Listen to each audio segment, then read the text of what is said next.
दोस्तों कैसे हो आप सब लोग। SSC JE previous year question का हम सॉल्यूशन देख रहे थे। उस सीरीज़ के अंदर आज हम 10 अक्टूबर 2023 को इवनिंग शिफ्ट का सॉल्यूशन देखेंगे। इस एनालिसिस से आपको ये पता चलेगा कि कौन सा क्वेश्चन करना होता है, किसको छोड़ना होता है, और इसमें हम पूरा डिटेल सॉल्यूशन देखेंगे। किसी क्वेश्चन में थ्योरी की ज़रूरत होगी तो हम उसकी थ्योरी भी देखेंगे। और जो दोस्त चैनल को पहली बार देख रहे हैं उनको मैं अपना इंट्रोडक्शन दे देता हूँ। एसएससी जेई 2023 में मेरी 8वीं रैंक थी। उसके अलावा एसएससी जेई 2022 में मेरा सिलेक्शन था। और गेट का मेरे कौन कौन सा मैंने पेपर क्लियर किया है वो देख सकते हैं। और अलग अलग वीडियो में मैंने आपको ये भी बताया था कि मैंने यूट्यूब से कहाँ कहाँ से पढ़ा है। वो चैनल पर वीडियो ऑलरेडी अवेलेबल है, आप चाहे तो उन्हें भी देख सकते हैं।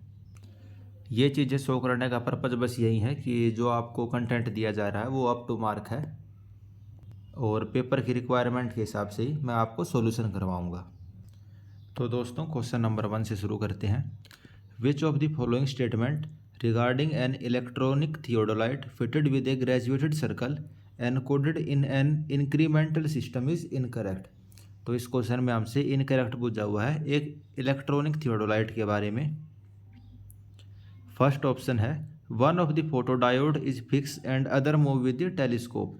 तो जो फोटोडायोड होता है वो एक इस टाइप का सेंसर टाइप से होता है जो लाइट के साथ रिएक्ट करता है।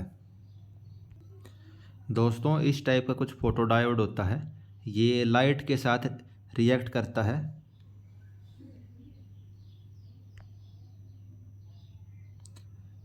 Photodiode are semiconductor device that convert the light into electrical current by the photoelectric effect.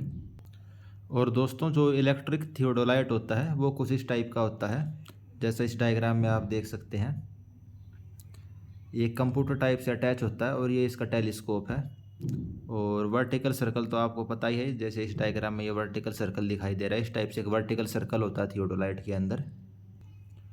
Vertical circle की हेल्प से हम एंगल्स को मेजर करते हैं जो वर्टिकल एंगल होते हैं। तो ये इसके इलेक्ट्रॉनिक थियोडोलाइट के बारे में भी पूछा हुआ है। तो जो फर्स्ट ऑप्शन है कि एक तो जो इसमें फोटोडायोड होता है वो फिक्स रहता है और दूसरा टेलीस्कोप के साथ मूव करता है, ये ठीक स्टेटमेंट लिखी हुई है। जो इसकी स्टेटमेंट 2 है, two photodiodes are place perpendicular to each other over the graduated circle. तो ये स्टेटमेंट गलत है। सही स्टेटमेंट क्या होगी कि एक फोटोडायोड ही फिक्स रहता है और जो दूसरा फोटोडायोड होता है वो टेलीस्कोप के साथ मूव करता है।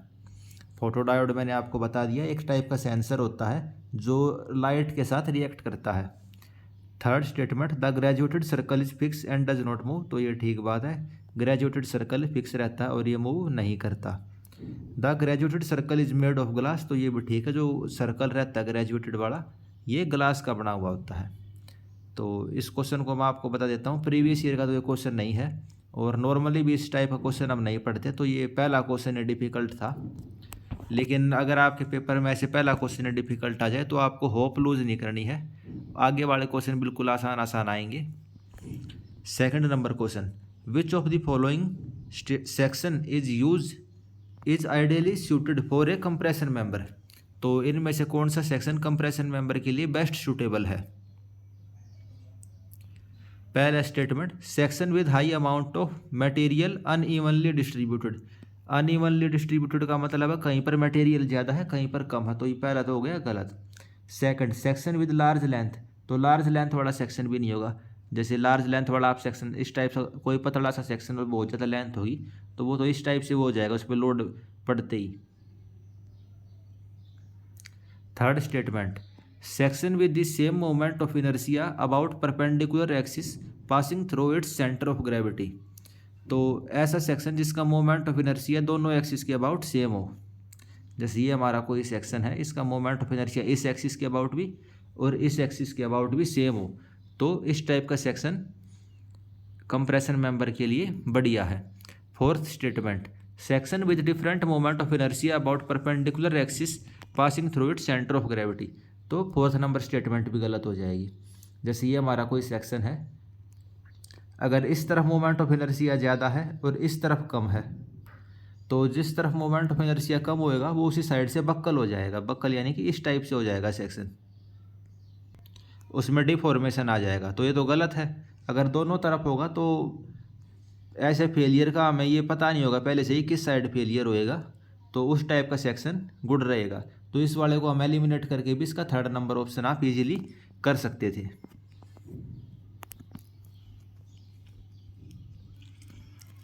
Question number 3, direct stresses due to self weight and extreme bending stresses at the base of a machinery dam is given by 22 newton and 44 newton. Determine the value of extreme resultant stress. तो कोई machinery dam के नीचे हमें self weight की वजह से और bending stresses की वजह से जो स्ट्रेस हैं वे दे रखी हैं। तो दोस्तों ये एक टाइप से मशीनरी डैम का क्वेश्चन है और इसमें वैल्यू भी मतलब बहुत ज़्यादा टेक्निकलिटी में जाके है, तो ना ये प्रीवियस ईयर क्वेश्चन में हमने कभी देखा, ना नॉर्मली एसएससी जेईई के लिए इसको हम पढ़ते हैं, तो इस क्वेश्चन को आप छोड़ सकते हैं। Fourth question, if the 30 highest hourly volume is adopted for design there will be congestion on road for only. तो अगर 30 हाईएस्ट आवरली वॉल्यूम का क्या मतलब है कि 30वीं हाईएस्ट हावरली वॉल्यूम को हमने डिज़ाइन के लिए अडोप्ट किया, तो इसका मतलब है कि 29 घंटे ऐसे होंगे जहाँ पर ट्रैफिक जो डिज़ाइन ट्रैफिक है उससे ज़्यादा होगा। और वही चीज़ हमसे इस क्वेश्चन में बुझी हुई है कि जाम कितने दिन लगेगा, 29 घंटे के लिए जाम लगेगा। 30 हाईएस्ट का मतलब है कि सबसे ज़्यादा इस घंटे में जाम है, फिर दूसरे घंटे में, फिर तीसरे में, फिर चौथे में, ऐसे जो 30वां घंटा है जिसमें सबसे हाईएस्ट जाम लग रहा है, तो उसको हमने डिज़ाइन में किया। तो जो शुरू के 29 है उनमें जाम लगेगा, उसके लिए हम डिज़ाइन नहीं कर रहे। ये भी प्रीवियस ईयर का क्वेश्चन था 4th नंबर, आप इसको प्रीवियस ईयर के बेस से भी कर सकते हैं। 5th number question, a vertical gate close a horizontal tunnel 4 metre height and 3 metre wide running full with water. The bottom of the vertical gate is closed at a distance of 8 meter from the free water surface. Determine the total fluid force acting on the gate. तो दोस्तों इस वाले question में ये कहना चाह रहा है, कोई टनल है 4 मीटर हाइट है, वो गेट है कोई जिसकी 4 मीटर हाइट है और 3 मीटर उसकी विड्थ है। ये इस गेट की 4 मीटर हाइट है, 3 मीटर इस गेट की विड्थ है। अब ये गेट हमने किस लिए इस्तेमाल किया है, कोई टनल है जो पानी से, ये टनल कोई बहने लग रही है पानी से, full of water, bottom of the vertical gate. तो जो हमारा गेट है इसका बॉटम फ्री वाटर सरफेस से कितनी हाइट पे है, 8 मीटर की हाइट पे है। इसको आप ऐसे इमेजिन कर सकते हैं, ये कोई पहाड़ वगैरह है इस टाइप से, आप इसको समझ पाए होंगे। ये कोई पहाड़ है ऐसे और पहाड़ के अंदर कोई गुफा है और यहाँ पे पानी है।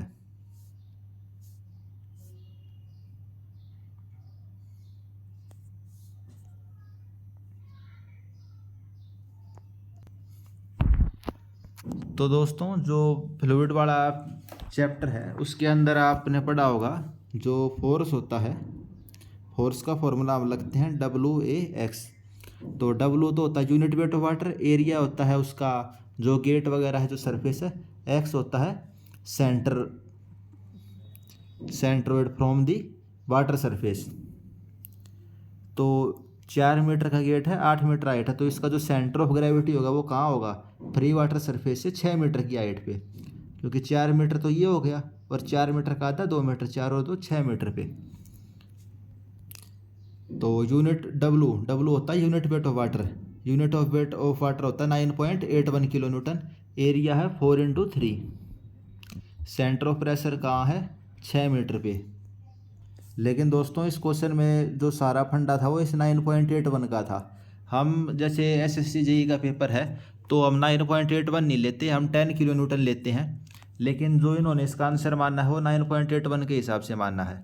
ये मैं आपको कैलकुलेटर में दिखा देता हूँ, 9.81 इंटू 4 3 12 इंटू 6, तो आ गया 706। लेकिन अब आप इसके ऑप्शन देखो,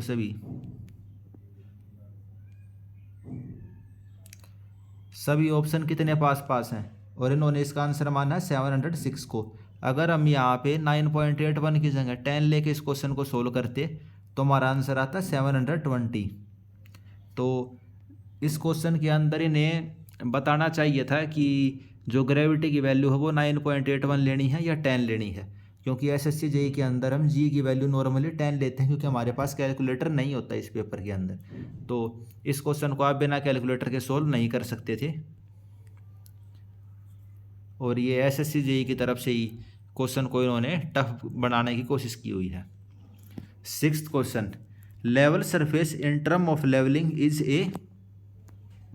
तो दोस्तों जो लेवल सरफेस होता है लेवलिंग के अंदर, लेवल सरफेस क्या होता है? अर्थ के पैरेलल एक सरफेस। तो अर्थ के पैरेलल कोई सरफेस क्या होता है? कर्व सरफेस होता है। तो सेकंड नंबर ऑप्शन है कर्व सरफेस। दोस्तों जो फ्लूइड मैकेनिक्स वाला चैप्टर होता है उसके अंदर जो हाइड्रोस्टैटिक फोर्स होता है, किसी डैम वगैरह पे या किसी दरवाजे पे किसी सरफेस पे कितना फोर्स लगेगा, उसका फॉर्मूला मैं आपको दिखा देता हूँ। फोर्स नेट होता है WA(x बार), और सेंटर ऑफ प्रेशर यानी किस पॉइंट पे लगेगा वो होता है x bar plus IG/AX sine square theta. तो ये चीज़ें बिल्कुल बेसिक थी उस वाले क्वेश्चन में जिसमें हमने फोर्स निकाला है। ये मैंने आपको यहाँ इसकी थ्योरी दिखा दी है।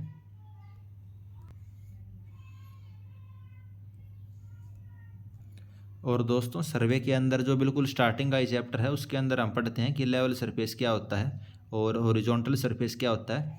लेवल सरफेस तो अर्थ के पैरेलल सरफेस होता है और वो कर्व सरफेस होगा, लेकिन हॉरिजॉन्टल सरफेस क्या होता है? लेवल सरफेस के टेंजेंशियल। और हॉरिजॉन्टल सरफेस सीधा होता है, स्ट्रेट होता है, लेकिन लेवल सरफेस क्या होगा? कर्व रहेगा। तो ये वाले डेफिनेशन हम सर्वे वाले चैप्टर में बिल्कुल स्टार्टिंग में ये पढ़ते हैं, लेवल सरफेस और हॉरिजॉन्टल सरफेस की। तो ये वाला क्वेश्चन बेसिक वाला ही क्वेश्चन है।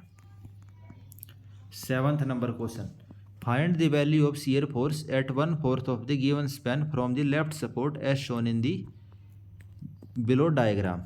तो इस वाले क्वेश्चन में हमें शियर फोर्स की वैल्यू बतानी है at 1/4 of the given span, यानी L/4 डिस्टेंस पे। 1/4 का मतलब हो गया L/4 from the left hand support, यानी इस वाले सपोर्ट से। L/4 कुछ इधर ही होगा क्योंकि ये L/2 है जो आपको डायग्राम में दिख रहा है, तो L/2 का भी आता है L/4। तो शियर फोर्स की क्या डेफिनेशन होती है? तो दोस्तों शियर फोर्स की डेफिनेशन होती है algebraic sum of all the vertical force at any section of the beam to the right और left of the section is known as the shear force. यानी किसी बीम के लेफ्ट या फिर किसी बीम के राइट में कितनी टोटल फोर्स लग रही हैं उसको हम शियर फोर्स बोलेंगे। और हम साइन कन्वेंशन क्या लेते हैं, ये आप साइन कन्वेंशन देख सकते हैं। इसका शॉर्टकट होता है RUN, रन से हम इसको याद करते हैं, राइट अपवर्ड नेगेटिव। तो एक टाइप से शॉर्टकट होता है। अगर आपको ये डेफिनेशन पता होगी, और वैसे बेसिक क्वेश्चन था ये। क्वेश्चन के अंदर हमें एक सिंपली सपोर्टेड बीम दी हुई है जिसके सेंटर पे एक M मोमेंट लगा हुआ है। तो जो हमें पता है A और B ये सिंपली सपोर्टेड बीम है, तो A और B के ऊपर जो मोमेंट आएगा वो 0 आएगा। तो RA और RB की वैल्यू हमने इस तरीके से निकाल लेते हैं। RA की वैल्यू आ जाएगी M/L और RB की भी M/L, लेकिन साइन इनका अलग अलग आ जाएगा। तो दोस्तों जैसे कि हमारा ये क्वेश्चन है, इसको हमने A मान लिया, इसको हमने B मान लिया। तो RA के ऊपर रिएक्शन कितना होगा? यह मोमेंट ऐसे लग रहा है, तो B के ऊपर ऐसे कुछ फोर्स लगेगा M/L, ताकि इसको काउंटर कर सके। अगर B के ऊपर की तरफ फोर्स लग रहा है तो A के ऊपर नीचे की तरफ फोर्स लगेगा M/L। तो RA हो गया M/L, और थर्ड और फोर्थ ऑप्शन में हमारा M/L है। तो अब हमें साइन देखना है। साइन कन्वेंशन मैंने आपको दिखाया था, RUN से हम याद करते हैं। इसका मतलब हुआ राइट अपवर्ड नेगेटिव, यानी राइट साइड में ऊपर की तरफ फोर्स होगा तो वो नेगेटिव होगा। तो जो B वाला सपोर्ट है, यानी कि राइट हैंड साइड पे जो सपोर्ट है उस पर ऊपर की तरफ रिएक्शन लग रहा है, तो हमारा नेगेटिव में आ जाएगा 3 नंबर ऑप्शन। जो शियर फोर्स के लिए साइन कन्वेंशन है ये मैं आपको एक बार फिर दिखा देता हूँ। राइट अपवर्ड नेगेटिव, यानी कि राइट हैंड साइड पे अगर ऊपर की तरफ फोर्स है तो नेगेटिव, तो इसका मतलब क्या हुआ? लेफ्ट हैंड पे नीचे की तरफ फोर्स होगा तो नेगेटिव। तो एक याद करके उसका जो अपोजिट है वैसे आप याद कर सकते हैं। तो ये वाला क्वेश्चन ईजीली होने वाला क्वेश्चन था, ये आपसे हो जाना चाहिए था। प्रीवियस ईयर में इस टाइप के बहुत क्वेश्चन आए हैं। 8th number question, soil mechanics के अंदर डार्सी का कांस्टेंट क्या कहलाता है? तो डार्सी का कांस्टेंट कहलाता है कोफिशिएंट ऑफ परमिएबिलिटी। डार्सी ने हमें बताया था Q = KIA। तो इसके अंदर K क्या है? कांस्टेंट, और इसी कांस्टेंट को हम बोलते हैं कांस्टेंट ऑफ परमिएबिलिटी। जो सोयल्स के अंदर परमिएबिलिटी होती है फुल्ली सैचुरेटेड सोयल्स के अंदर, तो उसके अंदर डिस्चार्ज का फॉर्मूला डार्सी ने दिया था, Q is equal to KIA, और K होता है कोफिशिएंट ऑफ परमिएबिलिटी। और इसके अंदर हम डिस्चार्ज वेलोसिटी और एक्चुअल वेलोसिटी निकालते हैं। K इंटू आई तो होती है डिस्चार्ज वेलोसिटी, और जो एक्चुअल वेलोसिटी होती है वो हम निकालते हैं discharge velocity divide by porosity करके। तो ये आपको पता होना चाहिए, बेसिक जो हम थ्योरी पढ़ते हैं उसी का पार्ट है ये। तो 8th नंबर क्वेश्चन भी आपसे हो जाना चाहिए था। 9th number question, the kinetic head of water flowing through a pipe of diameter 60 centimetre is 4 metre, where the total head of water at a cross section which is 6 metre above the datum line is 60 metre, determine the pressure head of water. तो इसके अंदर हमें Bernoulli की theorem लगानी थी। तो दोस्तों इस क्वेश्चन में काइनेमेटिक हेड, काइनेमेटिक का मतलब होता है उसका वेलोसिटी हेड, यानी कि v²/2g, ये हमें दिया हुआ है 4 मीटर। और जो इसका टोटल हेड है वो है 60 मीटर, और ये पाइप हमारी कहाँ 6 मीटर अबाव है डेटम से, यानी ये अगर हमारा डेटम है तो हमारी पाइप कुछ यहाँ पे है 6 मीटर हाइट पे। तो इसकी टोटल वो लिख लेते हैं, टोटल वो कितना होता है, टोटल होता है 60। ये किसके बराबर होगा, डेटम हेड प्लस जो इसका काइनेमेटिक वेलोसिटी हेड है प्लस प्रेशर हेड के बराबर होगा। जो फ्लूइड फ्लो हम पढ़ते हैं उसके अंदर पहले तो हम यूलर इक्वेशन ऑफ मोशन निकालते हैं, और यूलर इक्वेशन ऑफ मोशन जो ये होती है आप देख सकते हैं बिल्कुल नीचे लिखी हुई है। इससे फिर हम डिराइव करके बर्नौली इक्वेशन को निकालते हैं, P/ρg plus Z plus v²/2g is equal to constant. P/ρ जो होता है प्रेशर हेड, जेड होता है डेटम हेड या पोटेंशियल हेड, v²/2g होता है वेलोसिटी हेड या फिर काइनेमेटिक हेड, और ये सब क्या होते हैं, एनर्जी पर यूनिट वेट, और ये सब कांस्टेंट रहता है। हमें ये टोटल एनर्जी यानी कि जो कांस्टेंट रहता है वो दिया हुआ है, पोटेंशियल हेड दिया हुआ है यानी 6 मीटर हाइट पे है, v²/2g दिया हुआ था यानी काइनेटिक हेड में दिया हुआ था, और प्रेशर हेड हमसे क्वेश्चन में पूछा हुआ है। और जो बर्नौली के एजम्पशन है वो आप देख सकते हैं, steady ideal flow of incompressible fluid, total energy at any point is constant. तो बर्नौली इक्वेशन तो बिल्कुल बेसिक पार्ट है फ्लूइड मैकेनिक्स का। तो इसी के एप्लीकेशन पे एक क्वेश्चन था, तो 60 is equal to 10 plus p, तो प्रेशर हेड आ गया 60 - 10 50 मीटर। तो ये वाला क्वेश्चन भी आपसे इजीली हो जाना चाहिए था। जो बेसिक पार्ट हमारा हम पढ़ते हैं उसी के बेस पे ये क्वेश्चन था। 10th number question, consider the following statement regarding the horizontal equivalent and the contour interval. तो दोस्तों जो सर्वे में कंटूर इंटरवल होता है और हॉरिजॉन्टल इक्विवेलेंट होता है उससे रिलेटेड हमसे ये क्वेश्चन पूछा हुआ है। तो दोस्तों हॉरिजॉन्टल इक्विवेलेंट और कंटूर इंटरवल ये हम सर्वे में पढ़ते ही हैं। अब इसके ऑप्शन देखते हैं क्या है। First number option, horizontal equivalent between two contour line is always constant. तो दोस्तों हॉरिजॉन्टल इक्विवेलेंट क्या होता है, जो दो कंटूर्स लाइन होती हैं इनके बीच का जो डिस्टेंस होता है ये कंटूर इंटरवल होता है। जैसे ये 1 मीटर की कंटूर है, ये 2 मीटर की, ये 3 मीटर की। तो मान लो ये 10 मीटर है तो ये 8 मीटर हो सकता है, और फिर अगली कंटूर के बीच में डिस्टेंस 20 मीटर हो सकता है। तो हॉरिजॉन्टल इक्विवेलेंट क्या होता है, दो कंटूर लाइंस के बीच का हॉरिजॉन्टल डिस्टेंस, और ये कभी भी कांस्टेंट नहीं होता। किसी केस में कांस्टेंट हो सकता है लेकिन नॉर्मली ये कांस्टेंट नहीं होता। तो पहली स्टेटमेंट हमारी गलत हो गई। सेकंड ऑप्शन, हॉरिजॉन्टल इक्विवेलेंट में be 0 for a vertical cliff. तो जो वर्टिकल क्लिफ है उसके लिए हॉरिजॉन्टल इक्विवेलेंट बिल्कुल 0 के बराबर हो सकता है। वर्टिकल क्लिफ आपको पता है, जैसे कोई खंबा हो गया या कोई टावर हो गया, इस टाइप से ये हमारा वर्टिकल क्लिफ है। तो ये मान लो 10 मीटर की कंटूर है, ये 8 मीटर की कंटूर है, ये 2 मीटर की कंटूर है। तो जब हम इनको ड्रॉ करेंगे 10 की, 8 की, 2 की, तो सभी एक ही लाइन पे आ गई। तो इनके बीच में हॉरिजॉन्टल डिस्टेंस कितना हुआ, इन तीनों लाइनों के बीच में हॉरिजॉन्टल डिस्टेंस इनके बीच का 0 हुआ। तो वही चीज़ इसमें ये कह रहा है कि वर्टिकल क्लिफ के केस में जो खंबे टाइप से होता है हॉरिजॉन्टल डिस्टेंस दो कंटूर्स के बीच में 0 होता है। तो बिल्कुल ठीक बात है। Third point, contour interval should be inversely proportional to the scale. तो जो कंटूर का इंटरवल होता है वो स्केल के इनवर्सली प्रोपोर्शनल होगा। तो ये भी बिल्कुल ठीक बात कह रहा है। तो दोस्तों ये जो कंटूर इंटरवल है वो किन किन फैक्टर के ऊपर डिपेंड करता है? स्केल के ऊपर, पर्पज़ ऑफ मैप के ऊपर, nature of ground, time end funds. तो स्केल के ऊपर आप देख सकते हो, अगर स्केल छोटा होगा तो कंटूर इंटरवल हमें ज़्यादा रखना पड़ेगा ताकि ओवर क्राउडिंग ना हो कंटूर्स की। इसको हम समझने के लिए ऐसे देख सकते हैं, जो स्केल है 1/1000 का स्केल है, तो ये छोटा स्केल होता है, इसको हम क्या कहेंगे? छोटा स्केल, 0.001।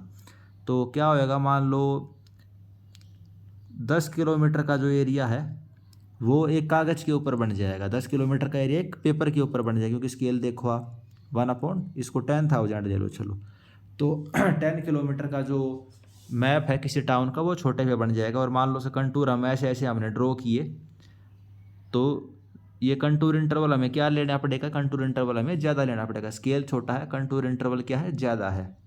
यानी कि दो जो कंटूर हैं उनके बीच का गैप, इस कंटूर और इस कंटूर के बीच में मान लो ये 10 मीटर की है तो ये हमें 12 मीटर की, ये 10 से 12 जो डिफरेंस हो रहा है ये हमें ज़्यादा लेना पड़ेगा, ताकि पूरा का पूरा एरिया का जो हम कंटूर है वो एक कागज़ के अंदर ड्रॉ कर सकें। और सपोज करो कोई छोटी सी बिल्डिंग है, उसका स्केल लिया हमने 1:10 और एक कागज़ के ऊपर ड्रॉ किया। तो एक बिल्डिंग है, जैसे आपका घर लगा लो आप, तो उस घर के अंदर हाइट का डिफरेंस कितना होता है? ज़्यादा से ज़्यादा 5-10 सेंटीमीटर का हाइट का डिफरेंस होगा। मान लो आपके घर का सबसे नीचे वाला पॉइंट और आपके घर का सबसे हाइट वाला पॉइंट 5-10 सेंटीमीटर का डिफरेंस होता है। मैं ज़मीन की बात कर रहा हूँ। लेकिन अगर हम एक कस्बे की या शहर की बात करें, तो उस शहर के अंदर जो सबसे छोटे वाला पॉइंट है, मान लो अगर वो 0 मीटर पे है, तो उस शहर के अंदर कोई पहाड़ी वगैरह भी होगी, कोई घाटी वगैरह भी होगी, तो 0 से लेके मान लो 100 मीटर तक का डिफरेंस है, तो उसके लिए हमें स्केल कम होगा उसका और कंटूर इंटरवल उसका ज़्यादा लेना पड़ेगा। वही चीज़ थर्ड नंबर पॉइंट में कही हुई, तो थर्ड नंबर पॉइंट भी बिल्कुल ठीक है। फोर्थ नंबर पॉइंट पढ़ते हैं। For detail design work contour interval is taken, large contour interval is taken. तो बहुत ज़्यादा डिटेल में अगर हमें किसी काम को करना है तो उसके लिए हम लार्ज कंटूर इंटरवल नहीं लेते, उसके लिए हम स्मॉल कंटूर इंटरवल लेंगे। स्मॉल का मतलब है जैसे एक लाइन 1 मीटर की, तो अगली लाइन 1.1, फिर अगली 1.2, तो पूरी ज़मीन का सर्वे बहुत छोटे छोटे कंटूर इंटरवल पे हमने पूरी ग्राउंड को सर्वे कर लिया। लेकिन ये इसने लिखा हुआ है लार्ज, तो लार्ज नहीं, हम स्मॉल कंटूर इंटरवल लेंगे। तो थर्ड और फोर्थ नंबर ये हमारे करेक्ट ऑप्शन है। दोस्तों आज हम केवल 10 ही क्वेश्चन कर रहे हैं, पहली क्लास थी, इसमें ऐसे देख लेते हैं कितने क्वेश्चन डिफ़िकल्ट थे।